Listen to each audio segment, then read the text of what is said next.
Today's project is a scratch pad holder. It uses just one of your garden variety scratch pads from the office supply store. We're going to start with a 5 1/4 by 12 piece of pink pirouette textured cardstock, and we are going to put it on our scoring tool, and we're going to score it at 3 1/2, 7, 7 1/2, 11, and 11 1/2. And if you noticed, I set up all my little score markers just so that I could see where I was scoring. And that's especially helpful when you're making multiples of a project. So I'm going to score on all my score lines. Okay, so now I have the cover from my pad, and the pad is going to sit right here on the side. And this piece is going to fold in to make a little pocket. So what I first would like to do is just take a scissor, and I just want you to freehand cut a little arch here. And that's going to be your pocket.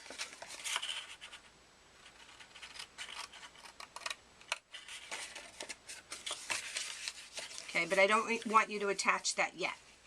We're going to work on the cover. And so for our cover, we're using black with white layered on top. And then we're going to use the background stamp en français. You're going to use some black classic ink.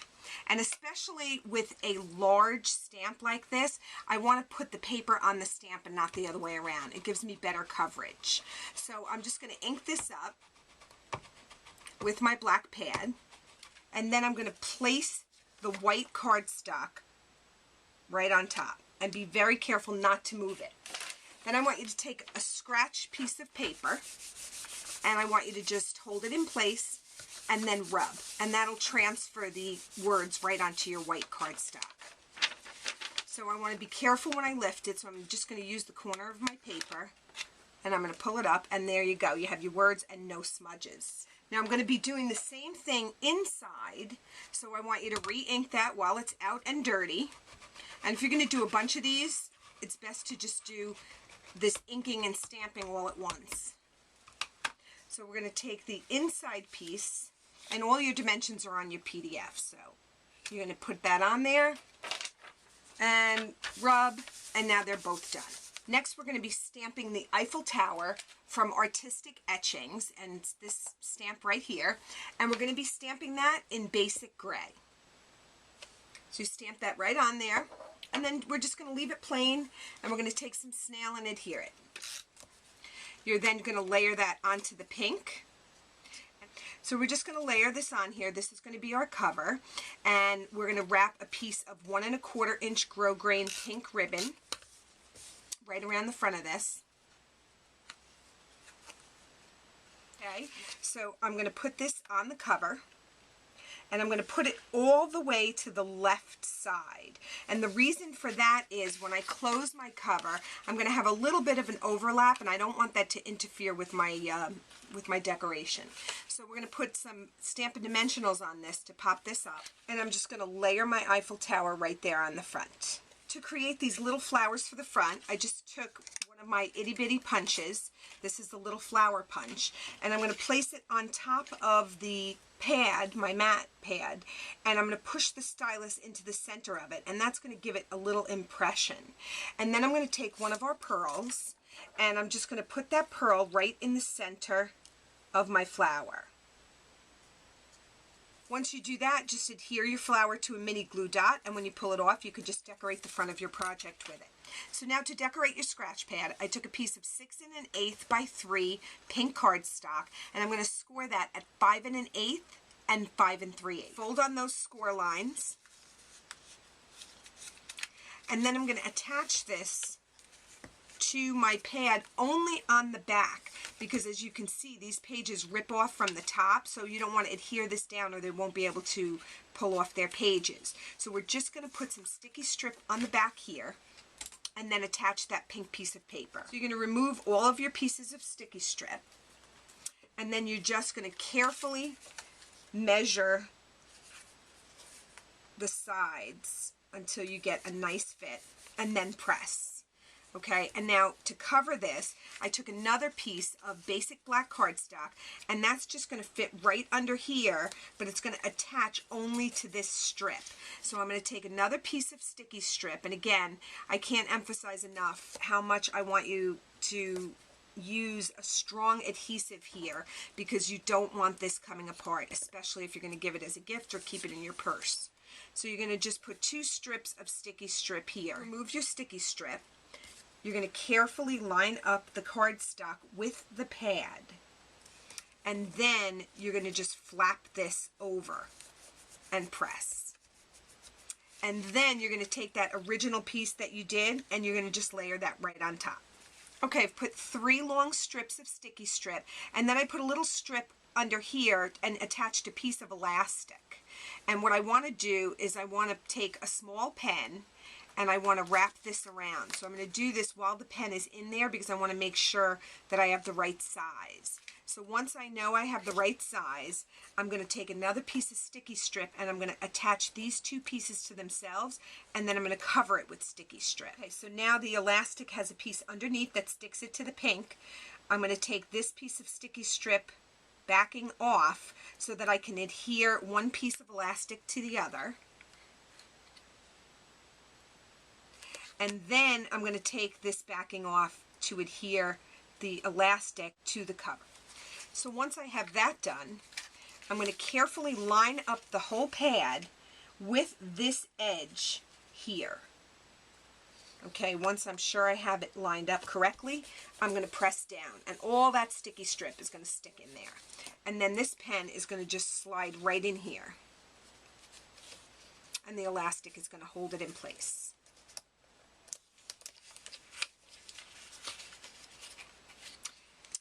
Okay, now that we have the front of it decorated and the notepad, we're going to do the placement of the magnets.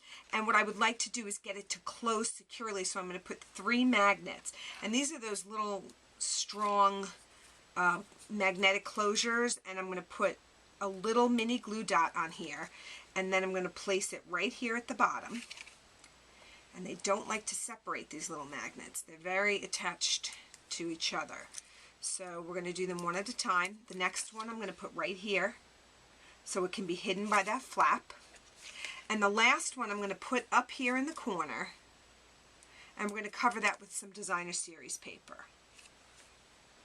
So once I have that done, I put a little bit of sticky strip here, because when I put this on here, I want to make sure that the sticky strip is really adhered so that this doesn't lift up at all. Okay, you're going to line that up right on top of your magnets and just press.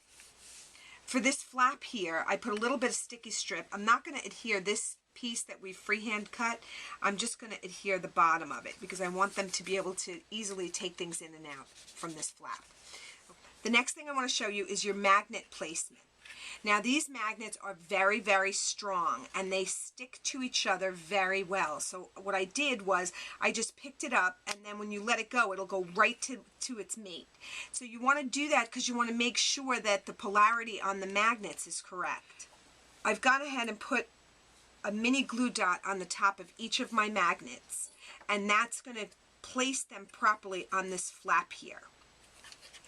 So I'm going to carefully push my flap into its score line, and then I'm going to carefully press. Okay, I just want to transfer those magnets onto this flap. Now they're not going to want to let go, so sometimes you just have to slip your paper piercer or something underneath to get it to let go.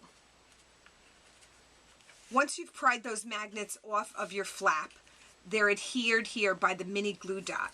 So what I'm going to do is just cover this. I put a couple of dimensionals just to get everything the same height. I'm going to cover them with a piece of sticky strip. And once I remove this, I want to cover it with something, because obviously that's not very attractive. So I made a little flap. This is a little smidge more than a 1/2 inch. And I want to place this in the crease, in that score line. And I'm going to line it up, and I'm just going to press. So that's going to overlap just a tiny bit, okay? And what you can do, because this is a little bit bumpy, to hide that, you can sandwich a little piece of our 1/8 inch taffeta ribbon underneath here. And now that I've closed it, you probably want to do that before you close it, but I'm just going to stick a little glue dot underneath here, and I'm going to put my ribbon underneath. And then I'm going to stretch it across, and I'm going to do the same thing on this side. Just cut a little piece off. And as I said, this will work a lot better if you sandwich it in before you adhere this all together. What I'm also going to do is I'm going to just roll a little mini glue dot just to make it a little longer, and I'm just going to stick it underneath the taffeta ribbon so that it'll stay in place.